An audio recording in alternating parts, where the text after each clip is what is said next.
অনেক দিন ধরেই ভাবছি সাইয়ারা মুভিটা দেখতে যাবো, তো অ্যাট লাস্ট চলো তোমাদেরকে নিয়ে একসাথে ঘুরে আসি, সাইয়ারা মুভি দেখে আসি। চলো একটা ছোট্টখাট্টো মুভি দেখে হয়ে যাক। অনেকেই নিজের ওপিনিয়ন দিচ্ছিল, অনেক কিছুই বলছিল মুভিটাকে নিয়ে, বেশি একটু ওভারই বলে ফেলছিল, বাট মুভিটাকে নিয়ে একটা জেনুইন আমি রিভিউ দিচ্ছি। আমার খুবই ভালো লেগেছে, বিকজ একটা ফ্যান্টাস্টিক এরকম ক্রিশ কাপুরওয়ালা বয়ফ্রেন্ড যদি সবার থাকতো তাহলে তার মানে পৃথিবীতে এরকম এক্সিস্ট করে বলে তো আমার মনে হয় না, বাট থাকলে তো আর কিছু চাই না। তো এইরকম মুভি দেখতে কার না ভালো লাগবে, যাদের রোম্যান্টিক মুভি ভালো লাগে তাদের তো অবশ্যই ভালো লাগবে। তো তোমরা যারা এখনো দেখোনি এই অবশ্যই দেখে আসতে পারো।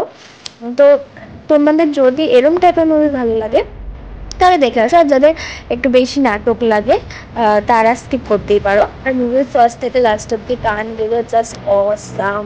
তো ফার্স্টে তো ভর্তি ভর্তি করে সানস্ক্রিন মেখে নিলাম, এখন দিয়ে দিচ্ছি কাজল, যেটা ভালোই লাগতো। এই টপটা আমি 1 ঘন্টা ধরে খুঁজেছি, কিন্তু তারপর লাস্টে পরে আর আমার ভালো লাগলো না, এই লিপ লাইনারটা খুঁজে পাচ্ছিলাম না, খুঁজতে পারছিলাম না।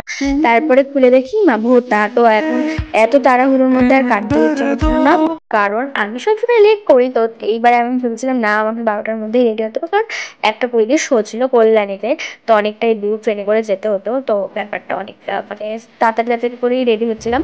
তাও তোমাদের সাথে ওই তাড়াহুড়ো ভিডিওটা একটু শেয়ার করে নিই, কানেরটাও পড়তে পারছি না। তাড়াহুড়ো থাকলে যেহেতু দেখবে সব কিছুই মানে লেটে লেটে হয়।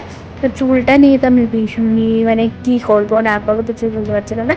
লাস্টে পুরো একটার পিছু একটা করে ফেলি এরকম একটা ভাব। তো সব কিছু পরে ফরে নিচ্ছি এখন। তো রেডি ফেডি হয়ে চলো মানে চুলটা লাস্ট অব্দি আমার তো ভালোই লেগেছে, লাস্টে আমার খুবই বাজে লেগেছে, চুলটা একদম কাকতারু আর মানে বাসার মতো। তারপরে চল এখন যাই। তো ওখানে লাস্ট বার্গার নিয়েছিলাম, বার্গারটা খুবই বাজে ছিল খেতে। তো মুভিটা তো লাস্টে এরকম